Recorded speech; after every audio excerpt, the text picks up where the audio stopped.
Hello बच्चों, कैसे हो आप लोग। उम्मीद करूंगा आप लोग जैसे डेली होंगे वैसे आज भी वैसे ही होंगे भाई, बिल्कुल ही ठीक है। सो आज स्टार्ट करते हैं। अच्छा, यहाँ पे माइक है, ठीक है, इसको नीचे ही रखते हैं, ठीक है। चले तो आपका स्वागत है पहले तो भाई जो आपका कोचिंग क्लासेस है। मेरे साथ आशीष थपियाल, क्वाड्रिलेटरल चैप्टर 8 क्लास 9 का भी 8.2 का पहला क्वेश्चन जरूर देखना, तब जाके क्वेश्चन नंबर 2 में एंट्री करना। पहला क्वेश्चन समझ जाओगे तो दूसरे क्वेश्चन में बिल्कुल प्रॉब्लम नहीं आएगी आप लोग को। कोशिश करो पहला क्वेश्चन जरूर देखना, पहला क्वेश्चन समझ जाओगे तो दूसरे क्वेश्चन में प्रॉब्लम नहीं आएगी, ठीक है। तो देखते हैं क्वेश्चन नंबर 2 में भाई बोल क्या रहा है। देखो फिर से वही बोल रहा हूँ भाई कि समझाने में वीडियो भले बड़ा बनेगा कि टाइम की भैया 10 12 15 मिनट का वीडियो है, पर आप एक बार समझ जाओगे तो आप समझ जाओगे 2 मिनट या 3 मिनट से ज्यादा नहीं लगेगा इसको करने में, ठीक है। तो देखते हैं क्या है। A B C D is a rhombus. अच्छा, पहले रोम्बस बना देते हैं भाई, कहीं पे है ना। चलो कुछ ऐसा बना देते हैं, यहाँ पे इधर किनारे पे बना देते हैं, रोम्बस बना देते हैं। चलो लो बना दिया, A B C D is a rhombus. A B C और डी इज अ रोम्बस। अच्छा, P Q R S are the mid points of the side of A B. अच्छा, इन्होंने बोल रखा है पी क्यू आर और S. चलो लिखा है भाई पी क्यू आर एस, यानी कि A B B C C D और डी ए के मिड पॉइंट्स हैं। शो डैट करना है, show that the quadrilateral P Q R S. अच्छा, पी क्यू आर एस, तो पी क्यू आर एस के लिए हमें क्या करना पड़ेगा, पहले इनको इन पॉइंट्स को आपस में ऐसे मिला दो, ठीक है। इन पॉइंट्स को आपस में मिला देते हैं, पी क्यू आर एस, ठीक है। इन पॉइंट्स को पहले देखो ऐसे मिला देते हैं, ठीक है बच्चों। चलो ऐसा कुछ मिला दिया इन पॉइंट्स को, ठीक है। पी क्यू आर एस को हमने मिला दिया ऐसे। तो इन्होंने कहा P Q R S is a rectangle. तो पी क्यू आर एस हमने जो है एक रेक्टेंगल प्रूव करना है। अब ये मत बोला कि सर रेक्टेंगल तो कहीं से दिख नहीं रहा है ये बनते हुए। पता है भाई कि रेक्टेंगल तो यही होते हैं, ऐसे कुछ ऐसा दिखता है डायग्राम, ठीक है। पर इसको समझो कि ये पी क्यू आर एस जो है एक रेक्टेंगल हमें शो डैट करना है कि ये एक रेक्टेंगल है। और रेक्टेंगल अगर शो डैट करना है तो इसका मतलब हमें क्या करना है, यानी कि टू प्रूव करना है। क्या प्रूव करना है, पी क्यू आर एस एक रेक्टेंगल करना है प्रूव। तो अगर रेक्टेंगल प्रूव करना है तो क्या लिखूंगा मैं यहाँ पे कि भैया अपोजिट साइड्स आर इक्वल, अगर मैंने करके दिखा दिया, और एंगल जो है 90 डिग्री करके दिखा दिया, तभी मेरे को पता चलेगा कि क्या पी क्यू आर एस एक जो है रेक्टेंगल है। रेक्टेंगल की प्रॉपर्टी होती क्या है, रेक्टेंगल की प्रॉपर्टी आपके पास ये होती है कि कोई दो साइड अपोजिट साइड आपस में आप लोग इक्वल करके दिखा दो। कोई भी दो अपोजिट साइड्स आप लोग इक्वल करके दिखा दो, और किसी भी एक एंगल को जो है आप लोग 90 करके दिखा दो, तो इसका मतलब आपका क्या जाएगा, P Q R S A का रेक्टेंगल बन जाएगा, ठीक है। चलो अब चल रहा है चैप्टर भाई। अच्छा, ये थोड़ा सा ऊपर लिख देते हैं ताकि मेरे को थोड़ा और मिल जाए सॉल्व करने के लिए। क्या मतलब लिख देते हैं क्या, अपोजिट साइड्स टू प्रूव करने के लिए मैंने लिख दिया यहाँ पे अपोजिट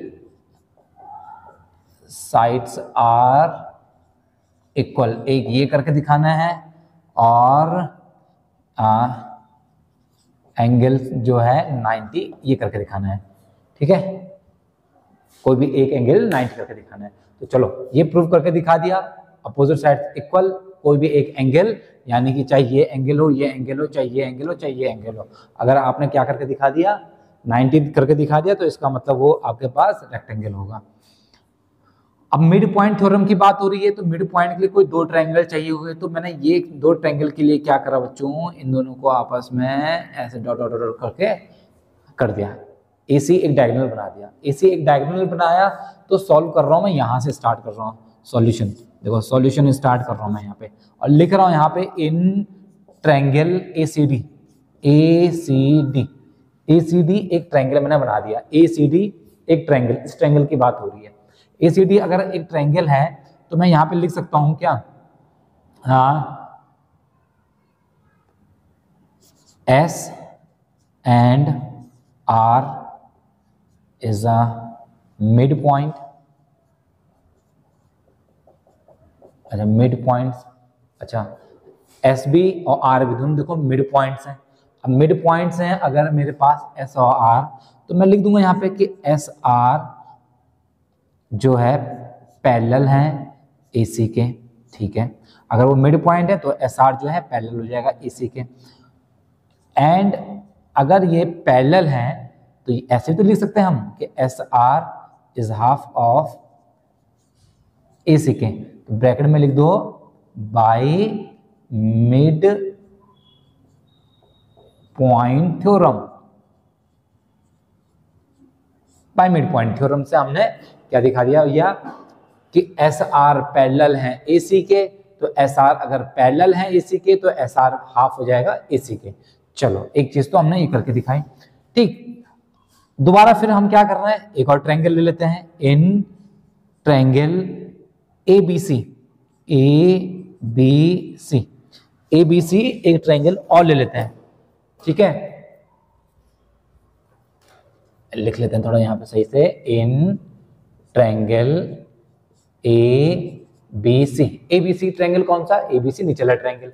इसमें भी क्या लिखोगे आप कि भाई P and Q is a mid point, mid point चल रहा है तो मिड पॉइंट लिख दो, ठीक है। P देखो किसका मिड पॉइंट है, ए सी का, ए बी का। Q किसका मिड पॉइंट है, बी सी का। तो मैंने लिख दिया P और Q क्या है, मिड पॉइंट है। देखो लिखा ना, ए बी का mid point P, B C का मिड पॉइंट है Q, तो वो लिख दिया। अगर ये मिड पॉइंट है तो मैंने लिख दिया यहाँ पे कि पी क्यू पैरेलल हो जाएंगे ए सी के। अगर ये पैरेलल हैं तो इनको ऐसा लिख दो कि पी क्यू हाफ हो जाएगा ए सी के, बिल्कुल ऐसे लिख दो। अब ब्रैकेट में कर दो क्या, bye mid point theorem, by mid point theorem कर दो। अच्छा ये काम करो ना, इसको दे दो इक्वेशन नंबर 1 लिख दो इसको, और इसको इक्वेशन नंबर 2 कर दो ऐसे, ठीक है। इसे इक्वेशन नंबर 1, इसे इक्वेशन नंबर 2 लिख लेते हैं, ठीक है। Equation number 1, 2। अब इक्वेशन नंबर 1, 2 से क्या होगा, तो देखो यहाँ पे कहीं लिख दो इसके नीचे, अच्छा थोड़ी सी स्पेस है दिख रहा है ना, तो यहाँ पे लिख दो from equation 1 and equation 2। From equation 1 और 2 को अगर लेके आप लोग करोगे तो बहुत ध्यान से देखो, एस आर हाफ है ए सी के, P Q half of A C के। तो मैं फ्रॉम इक्वेशन 1, 2 की हेल्प से ऐसे तो लिख सकता हूँ, अच्छा पी क्यू पैरेलल है ए सी के, एस आर पैरेलल है ए सी के, तो मैं यहाँ पे ये लिख दूंगा कि एस आर पैरेलल हो जाएंगे पी क्यू के। भाई देखो ना, एस आर ए सी के भी पैरेलल है, पी क्यू ए सी के पैरेलल है, ए सी दोनों में है, तो ए सी से ए सी कैंसिल कर दोगे तो एस आर पी क्यू बचेंगे। अगर ये आपस में क्या है, पैरेलल हैं, तो पी क्यू हाफ है ए सी का, एस आर हाफ है ए सी का, तो एस आर किसके इक्वल हो जाएगा, पी क्यू के इक्वल हो जाएगा। देखो ना, पी क्यू एस आर आपस में इक्वल हो जाएंगे, ए सी हाफ कैंसिल हो जाएगा।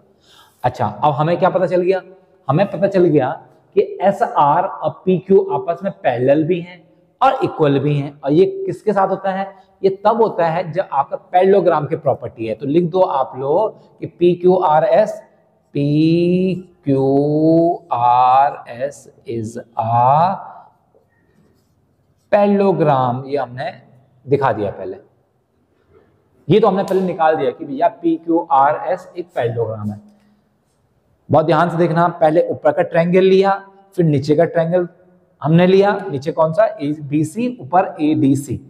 इनमें हमने निकाल दिया कि पी क्यू आर एस एक पैरेललोग्राम है।